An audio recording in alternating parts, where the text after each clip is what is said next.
This week on Ahoy, we test out the new Aircon. That is just so nice, ice cold. Find the perfect free Lake District camping spot. Accidentally discover a frightening sheer drop walk.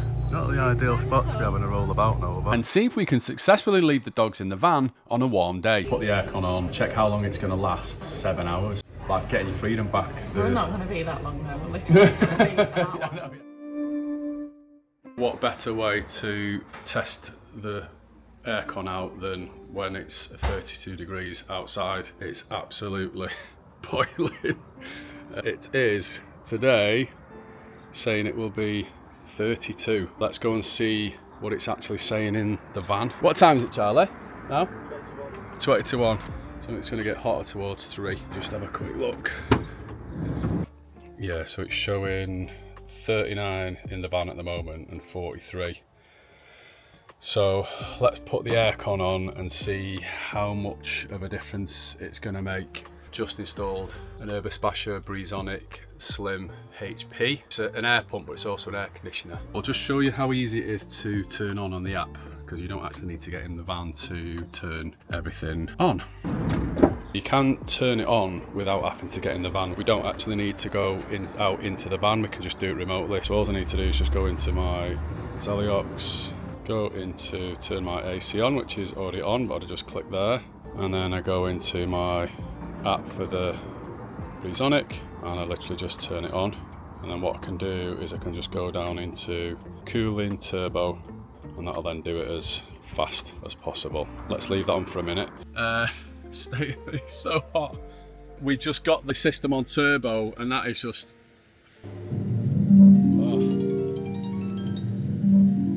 so nice. It's just ice cold. Van's much cooler now. It's starting to cool down. Yeah, so at the minute we've got it plugged into the garage. It's pulling a couple of 1,000 watts. The aircon, because it's on turbo, is on pulling 1,500 watts, so it's pulling quite a lot. But I'd say the outside temperature at the moment's 32. The inside temp it was like 39, 40, wasn't it? But that's now like 20, 28. And that's just ice cold coming out now. You can feel like all the roof's freezing.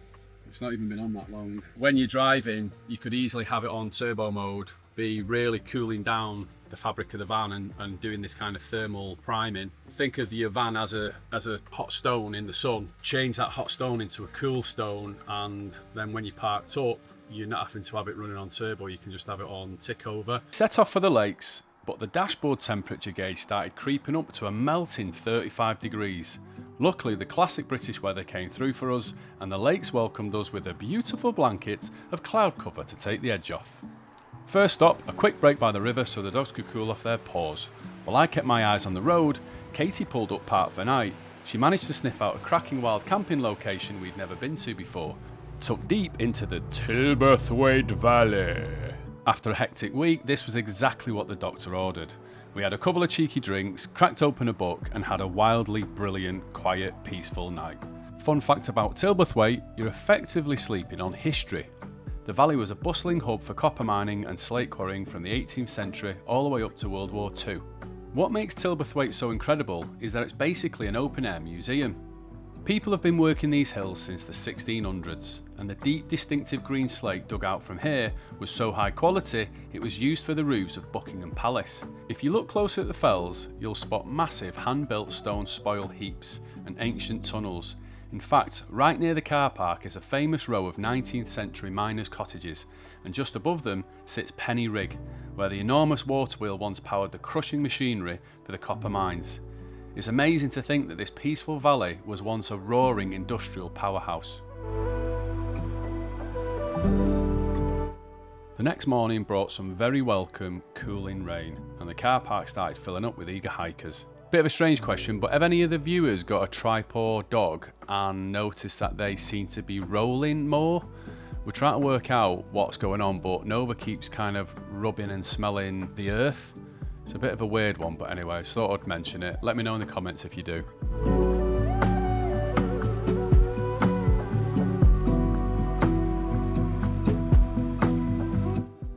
We were just saying how it looks like these little rockeries here. Like they've been made from someone's garden. Like they're really perfect. Bit of a tip if you are visiting with dogs and you're having a bit of an evening walk, there's a little easy walk around the head of the hill on the far side of the river downstream. It's really cool, shaded area and stays nice and quiet even when the main car park gets busy. We decided to stretch our legs and follow the gate by the river. It takes you up a gorgeous forest trail before cutting back into the road towards Hodge Close. It's a stunning walk with beautiful views rolling back into the valley, but because we did absolutely zero research, we completely blundered our way into an absolute monster of a hole in the ground. We were accidentally welcomed to Hodge Close Quarry. This place is nuts. Absolutely massive, disused green slate quarry that was worked heavily in the 19th century. The slate pulled out of here is about 450 million years old, formed by ancient volcanic ash. Well, we've just come out for a quick walk, inverted commas, and walked for a bit, and then we've ended up near a massive old quarry, which I've never been to before, but it's very, very pretty. You can walk up the tall side of it, and there's all these like nice little pathways full of ferns and old trees, and then I don't want to get too close to the edge, but yeah, there's a right old drop. We walked anti-clockwise around the parameter, and let me tell you, when you hit the eastern side, the sheer drops are terrifyingly high. If you follow the path up towards the close, you can actually scramble all the way down to the belly of the beast. Down there you can see the famous cathedral arch, a massive cave opening that reflects in the water below to look like a giant skull. Hard to get a sense of scale. I'll try and show this sheer cliff face and where we've just been stood. See there, you can actually stand on the tops there. Because Nova was feeling a little bit tired, we decided to head back and save the descent for another time. Walking back through the trees, you realise the Lake District is just this incredible, lush playground. If you're watching from outside the UK, you might not know that this region is defined by an absolute abundance of water, which means endless trails of hills and mountains that make it a world-class hub for walking, mountain biking and outdoor pursuits. I often wonder if people from hot, arid countries look at this dense emerald green in absolute wonder. You can't fully capture it on video, but the dappled shade hitting the forest floor, the deep scent of damp moss and earth, and seeing this little scout trip of vintage Land Rovers winding through the valley just adds to the magic. There's a grounding tranquility out here that so many people search for, and having a van means you get to access this peace right at the bottom of your garden.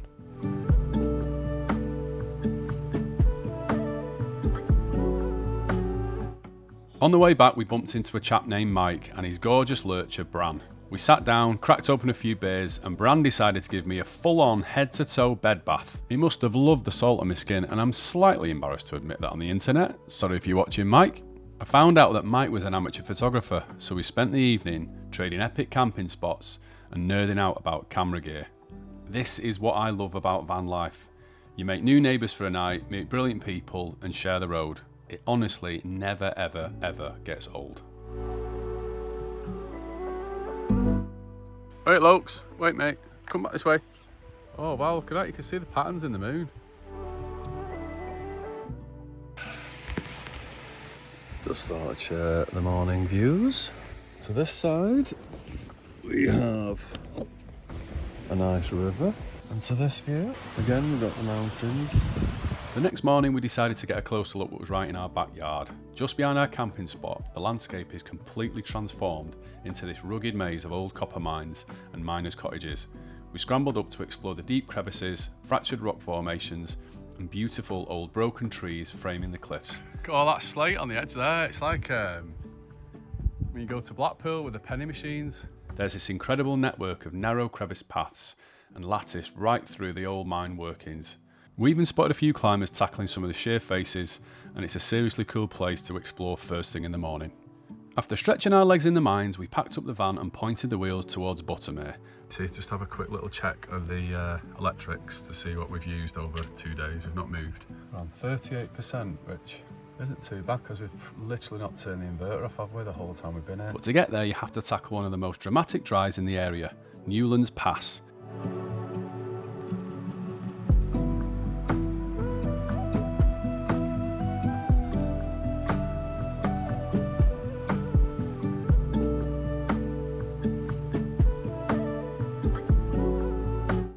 Right at the top we pulled over to Mossforce Waterfall, which is this breathtaking 100-metre drop of rushing water crashing down on the mountainside. What I love about the Peak District and the Lake District in the north of England is you get this kind of toffee coloured or tea coloured water, which I used to think was dirty when I was younger, but I've grown to appreciate it now. Loki's going in. Go on, lads. Going for a swim, lad. Good boy.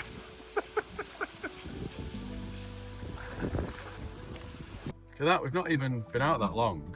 I've just checked, it's back 100% already.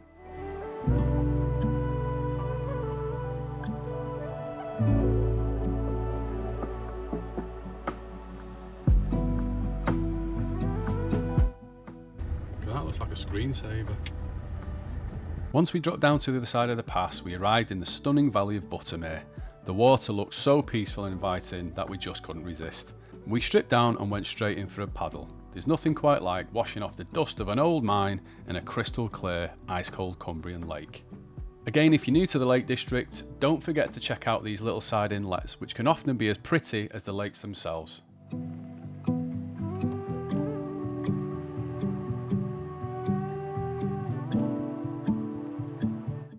With our skin tingling from the lake and our appetites well and truly worked up, we drove over to Ambleside to grab a bite to eat.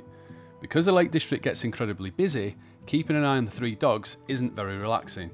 So we took advantage of the new AC, locked the dogs safely in the van, and nipped into town for an hour to enjoy a stress-free lunch. I was just saying, this feels like a little bit of a retreat, so we've been able to put the aircon on and we're just in Ambleside, stopped off for a bit of food. Normally we'd be fretting about the dogs, but we've been able to just put the aircon on, check how long it's going to last. So I think at this setting we put it at something like 7 hours, 6 hours. Yeah, it's just like getting your freedom back. We're not going to be that long though, we're literally going to be that long. Yeah, we're not going to be that long. We'll be getting our dogs taken off us. Anyway, what I'm trying to say is, with the aircon you can kind of stop off and not have to worry too much. We put it in the shade, but yeah, just gives you a little bit more freedom back with the dogs. And it's our food. Come on, get in the... Ordered food at the apple pie and highly recommended, so I couldn't make my mind up, so I went for the minute steak special with like an orzo pasta, and then I got one like the traditional steak pies, and Katie's gone for the, what was it? Falafel. Oh, look at that. Caramelised onion. It looks amazing. What's your thing you like? Let's have a look. Oh, it's steak and swede. Oh, the layers in that. Oh, that potato. I'll pop details of the places we visited in the comments below.